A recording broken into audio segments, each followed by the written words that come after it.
also Mazzi will answer in Italian. Yes, exactly. You want to I train know him all in. the good words.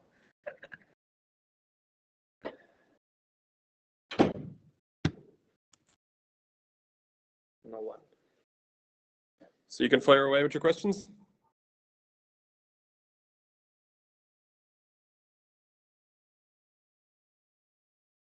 See, we are not without audio, no? Wait. Ciao Giulio, Ciao. mi sentite?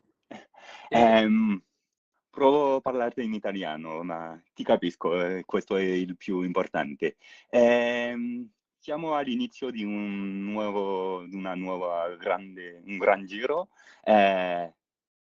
la Vuelta, ma sei in Italia. Come ti senti questi giorni in Torino e con la partenza di una Vuelta da Italia?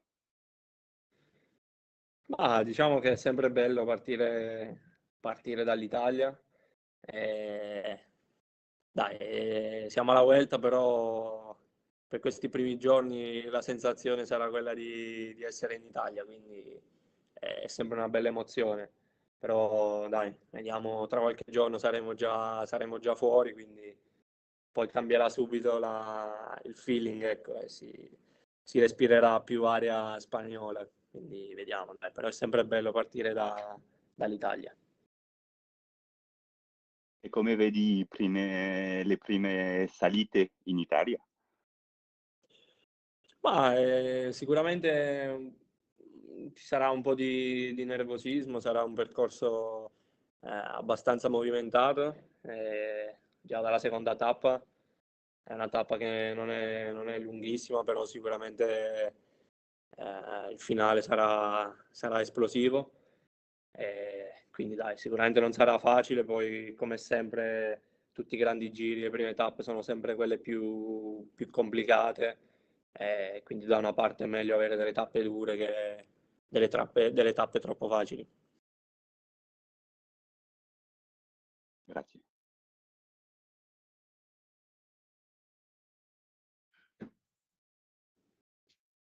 Giulio, alcune persone non credono quando dici che non farai la classifica. Non so cosa pensi. Mai correrà la classifica mai in futuro, magari a Giro l'anno prossimo? Ma diciamo che ho parlato diverse volte in questi giorni e la mia posizione è stata diciamo abbastanza chiara, ecco. È vero che questa può essere una grande occasione per fare classifica, anche perché la mia condizione è molto buona, però come ho già detto il mio obiettivo principale è quello di riuscire ad essere super competitivo ogni giorno e avere degli obiettivi chiari, ecco. Non mi piace oggi dire devo correre per fare classifica, ecco. Mi piace più avere un obiettivo ogni giorno. Come ho detto, l'obiettivo numero uno è quello di vincere, la condizione è buona, quindi ottenere il massimo e diciamo vedere quello che si ottiene, ecco. Come ho detto, la maglia della montagna è un grande obiettivo per me, è quello di anche vincere le tappe e poi si vedrà, diciamo, strada facendo. Questo è un po' l'obiettivo.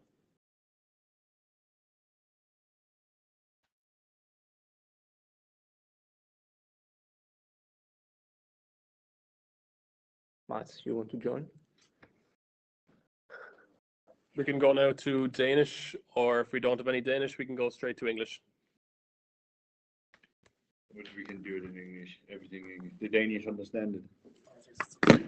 Yeah. English.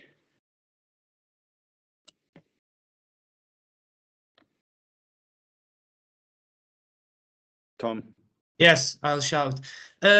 Mats, what you did in Denmark looked quite impressive, but what did the numbers tell you, maybe compared to the Giro or the Classics?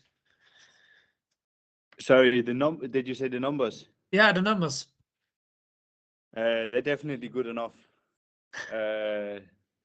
Yeah, you know, you saw it with the results coming out of Denmark, and it's not possible to win like we did in Denmark without having the numbers where they should be. So you know, it was a good good test for the Vuelta. You know, we know after Tour of Denmark that the shape is definitely there, and I'm ready for the next 3 weeks.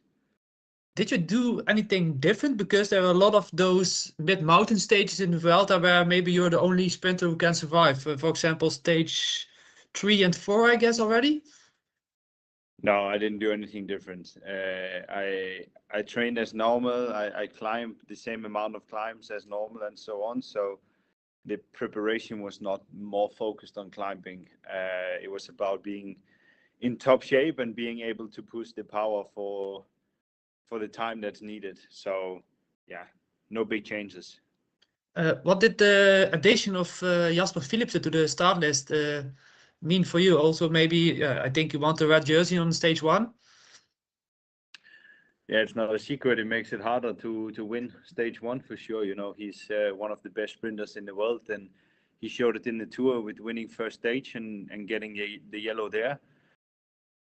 So of course it makes it tougher tomorrow or in 2 days to win stage 1, but nothing is impossible. I was racing against him in Tour of Denmark, and yeah, I also have beat him before in the sprint.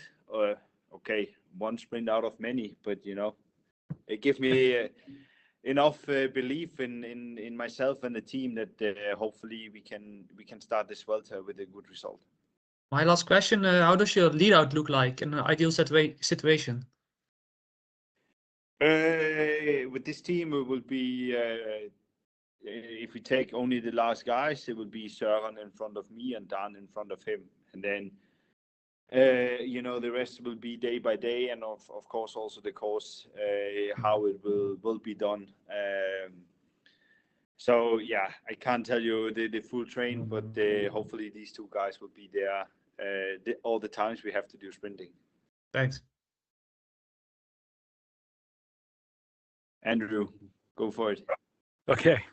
Thanks, guys. Thanks, Mats. Thanks for the time. Just a couple of quick questions. There's some big changes, Mats, in the team with Lidl kind of coming in as a new sponsor, but it looks like your classics support is evaporating. Kirsch is gone, Stuyven, and the tractor is retired. How do you see your prospects for the classics next year? Will we see some additional riders coming into the team? Yeah, I can't tell you too much about that. You know, if they're not public yet, we can't talk about it. But of course, we are losing high quality riders, and you know, also the core of the classic group.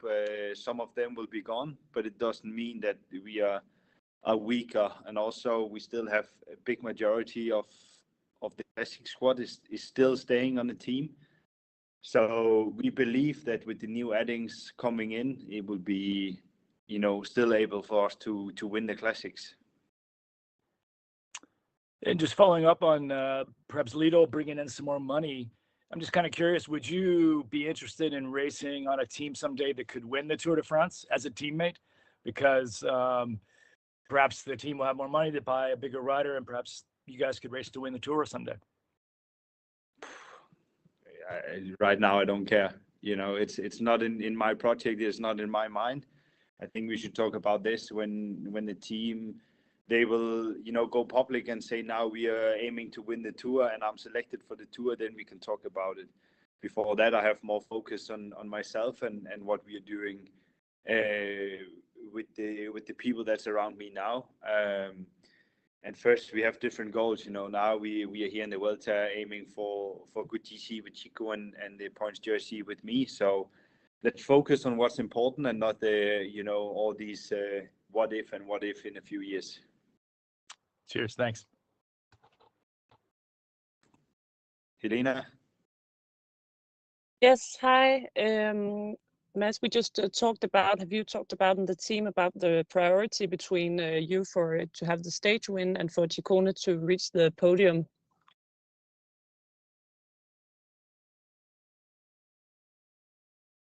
What was the question? The priority for the team to, if it gets, what's more important? I think on this team we can deal with having 2 priorities, and we can you know, we can share the work and we can share the pressure and we can share the results. We showed it already in the Giro that we were on a good path with this until we had the crash where Ciccone had to stop the race. But until then, we were in a really good position together, and we believe we can do the same. Otherwise, one of us would have stayed home. It's pretty clear, you know, if we didn't believe as a team that we could do this together, we would have prioritized different. But me and Ciccone, we really think that together we can help each other well. I can help Ciccone on some days if I have really good climbing legs, and Ciccone can make a difference for me on hard climbing days where the finish would be suited for me, like we saw on stage 1 in the Giro, for example. So I think this combination and this respect of each other and the results we want to make makes it possible to have 2 equal priorities. And just following up on the Giro, you earlier said that it was like close to perfect from the team. What would it take for you to look back at this Vuelta and call it actually perfect? Ciccone on the podium in Madrid. Easy. Yes. Thank you.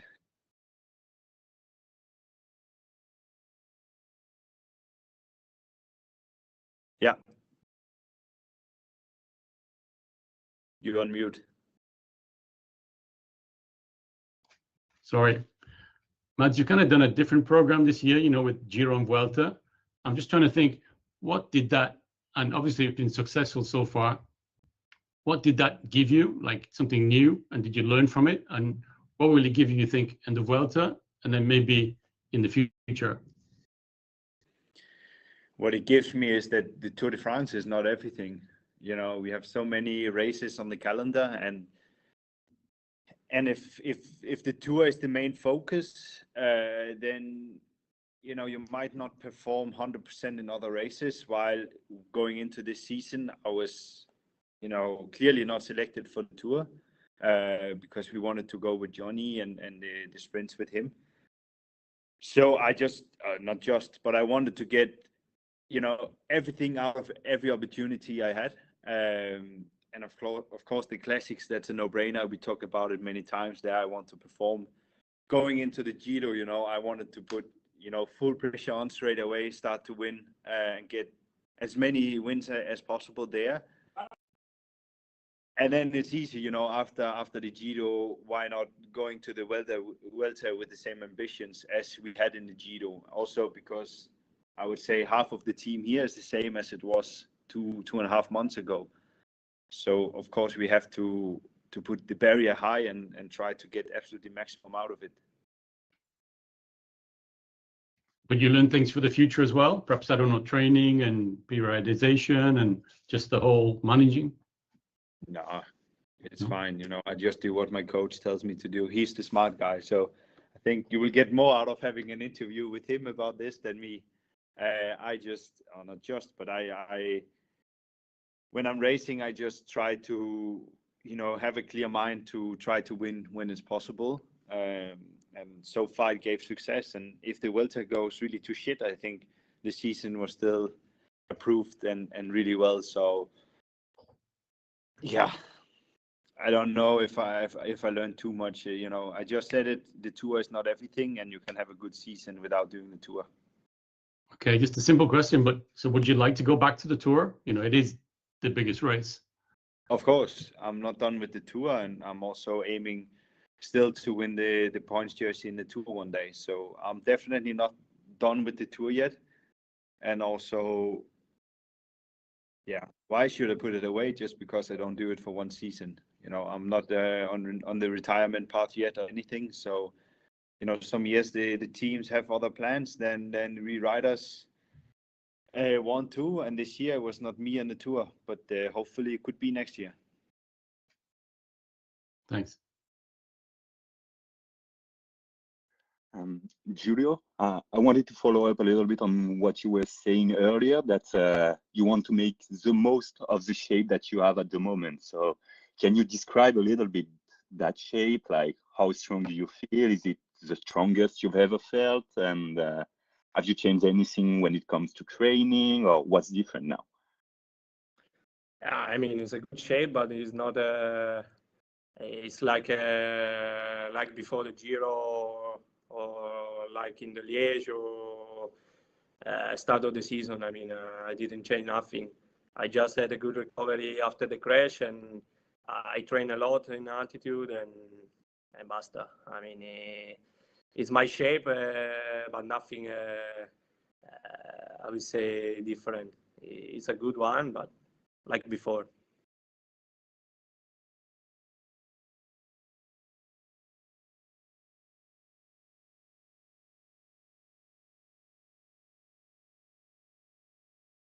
We are done. Gustav. Danish, Gustav.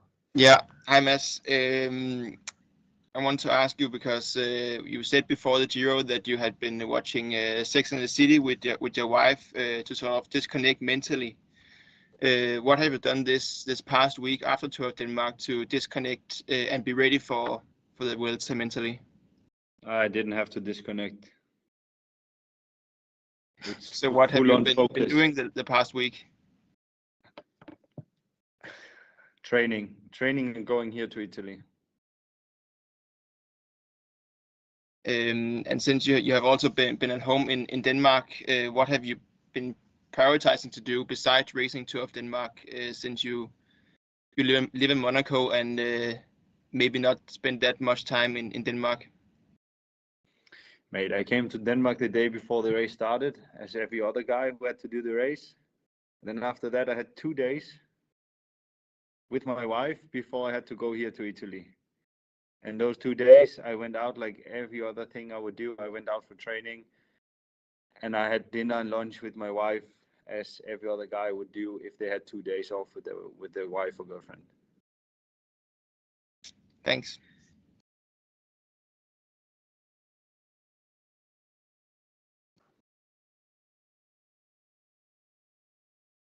Any other questions, or are we happy?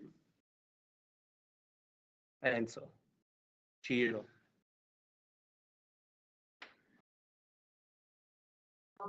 Hi, this is Enzo. Hello. Ciao, Enzo. May I ask a question? A question for both Giulio and Matt. Are you going to live the same movie than in the first part of the Giro, working one for each other?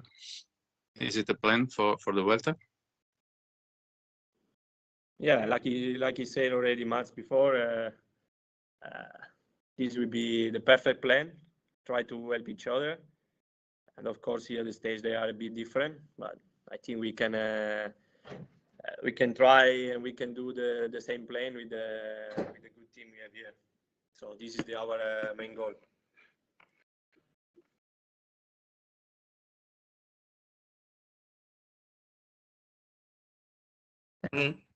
Posso? Vai. Ciro. Sì, ciao Giulio, ciao Mats, thanks for the opportunity. A question for Giulio about the finish in Limone Piemonte on Sunday. My question is simply if, Giulio, you already know this finish, or if you have the time to test it in these days, and if you think that already there is a finish line in which big names for the GC, they can have a fight on this in Limone Piemonte. Grazie. You go for me that day. The answer already. I mean, I don't know this climb. I never did before. I saw the profile, and anyway, will be good for us because it will be super hard, and we arrive only. I would say a small group with climber. I can try the stage. It will be less steep and will be fast. Will be good for us. So we have the opportunity to do a good stage anyway. Grazie. I have one for Mats left. Mats, there are only 2 stages with the maximum amount of 50 points at the finish. I guess it's stage 1 and stage 21, and there are not that many pure sprinters at the start. Do you think that's too little?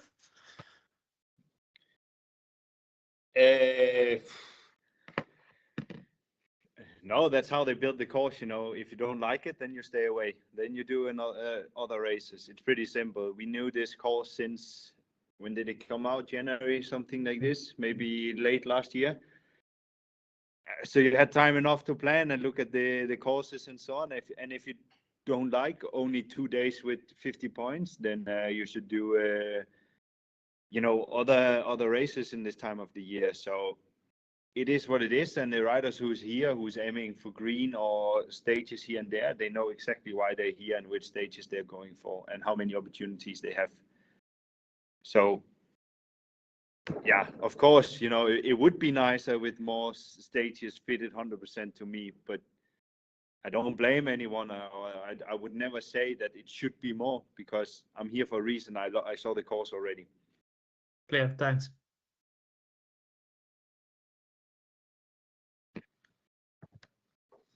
Okay, if we're all happy, I think we might leave it there then. Thanks, guys. All the best. Thank you, everyone. Thank you. See you. Grazie. Grazie. Ciao. Grazie, thank you. Cheers.